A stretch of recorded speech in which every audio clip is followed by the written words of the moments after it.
ganda naman ng braid ko. Ba't nakakalat yung makeup ko? Mela, kinuha mo ba yung makeup ko? Ewan ko, tanongin mo si Jello. Jello, kinuha mo ba yung makeup ko? Ha? Ano nga ko? Tanong mo kaya si Francis. Francis, kinuha mo ba makeup ko? Oh, hindi. Gangster ako. Ha? Kaya di ako nag-makeup. Tanong mo si Jello. Natanong ko na siya eh. Ako na naman. Tanongin mo kaya si Zion. Zion, Oh, bakit nasa akin yan?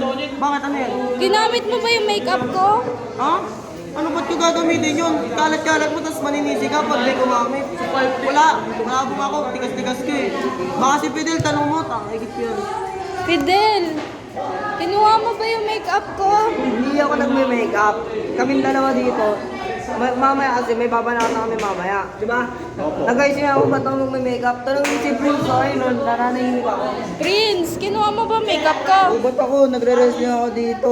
Ba't baka si Lawrence yun? Yung pula ng ano. Hoy! Yun! Nakapapagit yung name ko dyan. Ba't ako sisisi nyo? Lalaking lalaki to eh. Ang gym to. Nakano nyo ako ah. Lalaki ako! Tingin nga! Lalaki ako. Ano?